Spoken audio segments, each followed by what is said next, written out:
He's given you Surah Al-Anfal, a short surah, and Surah Tawbah, which comes after it, without Bismillahir Rahmanir Rahim. Why?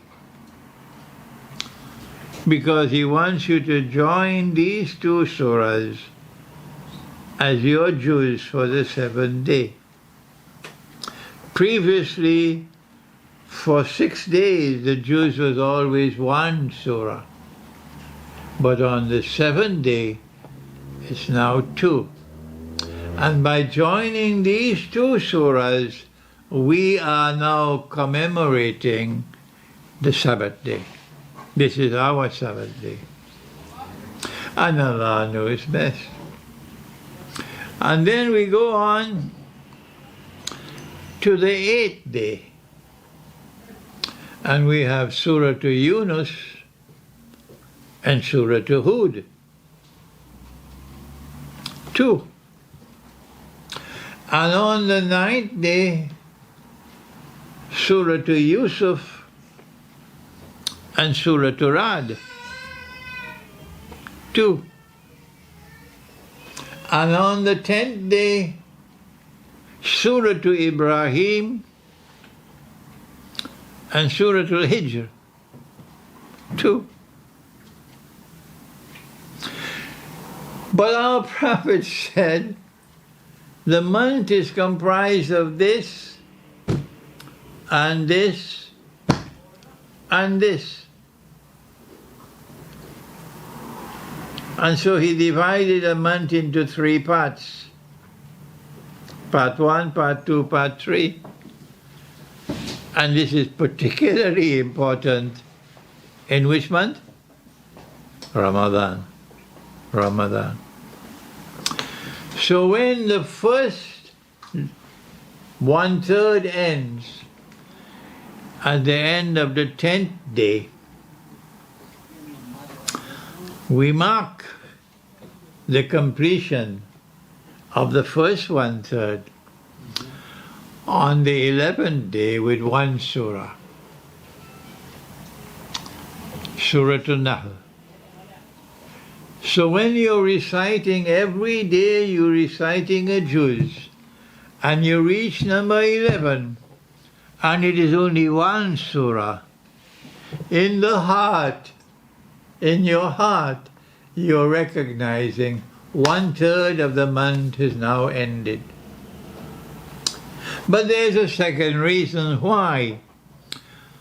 On the 11th day, there is only one surah.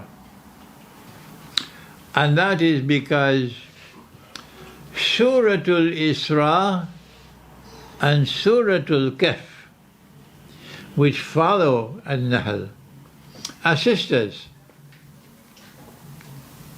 They are joined together as sisters. Where's the evidence? Anybody? What is it that makes these two surahs sisters? Come on, somebody answer me. Yes? Question of the Rabbi. Go ahead, Amin. The Jews of Medina. That's right. Correct. they said, ask him these 3 questions, which only a prophet can answer. Remember? Shake your heads. Yes. And when Allah sent down the answers to the 3 questions, 2 of the answers are in Surah Al-Kahf, but the 3rd answer is in Surah Al-Isra. So Allah joined these 2 surahs. So on the 11th day, we have only Surah Al-Nahl. So that on the 12th day, we can have Surah Al-Isra and Surah Al-Kahf. And when the 12th day falls on the day of Jummah, we're very happy. Why? Because every Jummah we have to recite Surah Al-Kahf. So now, when the 12th day falls on Jummah, we just have to recite Al-Kahf once. All right? I normally recite my juz in the morning. I go to the masjid earlier for Jummah, and I recite Surah Al-Kahf before the Jummah, every Jummah. But I only go to a masjid where the imam does never allowed people to stand 3 feet apart. I don't go to any masjid where they allow 3 feet apart. Bogus. So now then, this is the 12th day. On the 13th day, Surah to Maryam and Surah to Taha too. On the 14th day, Surah Al-Anbiya and Surah Al-Hajj too.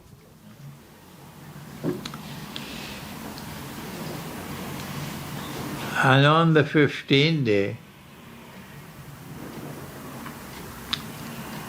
Surah Al-Mu'minun and Surah An-Nur. But what is there between 14 and 15?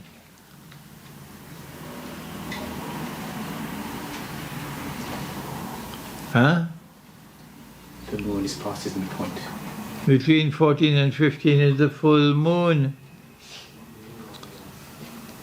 Between 14 and 15 is the full moon. Allah has given us stations, and amongst them the most unforgettable of all is the full moon. The full moon. And so He gives us Surah An-Nur. When we recite Surah An-Nur, it's the full moon. And so the surahs of the Quran are synchronized with the moon. And we go now when the 20th day has ended. And we reach the 21st day. This is finished, and this is finished. This is finished, and this is finished. The first 1/3 and the second 1/3. And the last 1/3 has now commenced. But in the last 1/3 is Laylatul Qadr. And about Laylatul Qadr, Allah says, تَنَزَّلُ الْمَلَائِكَةُ وَالرُّوحُ. Allah sends down the angels on this night. Allah sends down the angels on this night. And the Ruh, meaning the Ruhul Qudus, Jibreel alayhi salam, min kulli amr, to perform any task that Allah assigns to them. This is Laylatul Qadr. And this is the last 1/3 of the month. So on the 21st night, Allah gives us Suratul Fussilat. Suratul Fussilat. And in Suratul Fussilat, Allah says, and it is an ayah of the Quran that shakes the heart. I remember as a young man, as a green banana, I came across this verse of the Quran. It shook me up. إِنَّ الَّذِينَ قَالُوا رَبُّنَا اللَّهُ. Surely those who say our Rabb is Allah, and they do it with sincerity. تَتَنَزَّلُ عَلَيْهِمُ الْمَلَائِكَةُ. Allah sends down the angels on these people. You don't know the angels are there. You're not conscious of the fact that the angels are there. But they are there. Allah has sent the angels down because these are a people who say, Rabbuna Allah. Inna ladhina qalu Rabbuna Allah. ثُمَّ اسْتَقَامُوا. Not only do they declare that our Rabb is Allah, but they are faithful to it. Huh? They remain steadfast with it. تَتَنَزَّلُ عَلَيْهِمُ الْمَلَائِكَةُ. The angels come down on such people. أَلَّا تَخَافُوا وَلَا تَحْزَنُوا. The angels come down on them that they should have no cause for fear and no cause for grief. No cause for fear and no cause for grief. And right here in this hall there might be servants of Allah who might share with you that they live a life like that,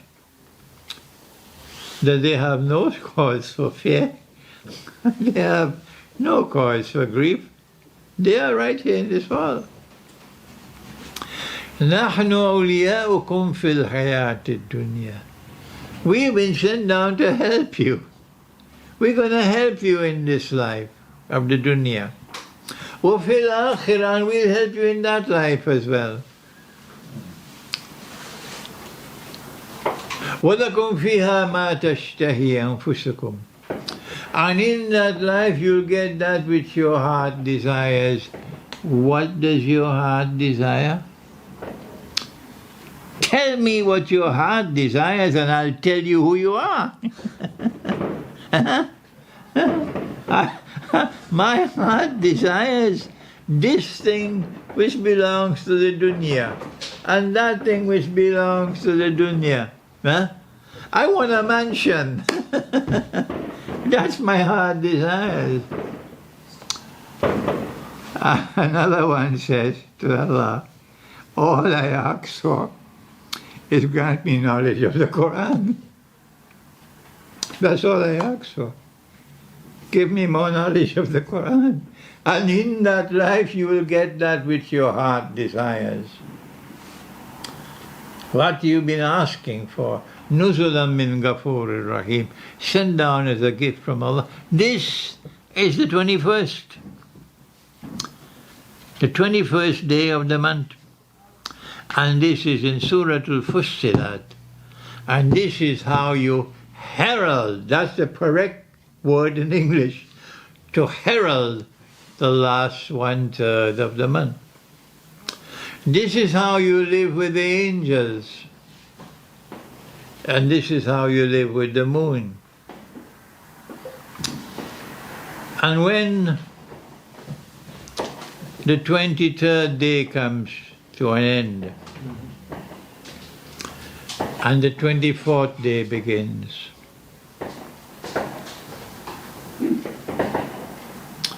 there's only 1 week left now in the month. Only one. So we have to leave our lecture and go back now to Surah Al-Qiyamah. لا تحرك به لسانك لتعجل به. Do not hasten your tongue with this Quran, O Muhammad alayhi salatu wasalam. Inna alayna jama'ahu. We are going to bring all the parts together to make a whole Quran. And when we do that, O Muhammad alayhi salatu wasalam, we are going to recite this Quran to you. Which surah is this? Huh? Yeah. Surah Al-Qiyamah. فَإِذَا قَرَأْنَاهُ. And when we have recited, when I have recited this Quran to you, listen, listen. فَإِذَا قَرَأْنَاهُ فَاتَّبِعْ قُرْآنَهُ. And when I have recited this Quran to you, you must follow that way of recitation. Our Prophet said that in Surah Al-Fatiha there is a cure for every illness. How come when we recite it, nothing happens? Huh? Answer: unless you're reciting the Quran the way Allah recited it to Nabi Muhammad alayhi salatu wasalam, you can recite Al-Fatiha as many times as you want, nothing going to happen. When I have recited this Quran to you, O Muhammad alayhi salatu wasalam, you must follow that way of recitation. ثُمَّ إِنَّا عَلَيْنَا بَيَانًا. This is Surah Al-Qiyamah. And when I have recited this Quran to you, then and only then will I explain the Quran to you. In other words, your first step with the Quran is not study. No. Your first step with the Quran is first recitation, and only after that you turn to study. And when you are reciting the Quran, nothing should be in front of you except the Arabic text. No Urdu translation and English translation and French translation. Put that away. The only thing must be in front of you is the Arabic text and nothing else. That's why I don't like to pick up a Quran anymore with an English translation in an Arabic. I don't like it at all. The only Quran I pick up now is a Quran with the Arabic text alone. Only there. That is the love of my life. And so now then, what the Quran is saying is that you must first recite the Quran in order to study the Quran. Maybe that explains why it is that we've been taken for a ride for so long with bogus paper money and bogus electronic money and cryptocurrency and Bitcoin and all of this nonsense. And you can hardly find one scholar of Islam to stand up and say, this is bogus, it's haram. And I have spent my life trying to teach the subject. It made no difference. It made no difference. We're all walking around with bogus haram money in our pockets.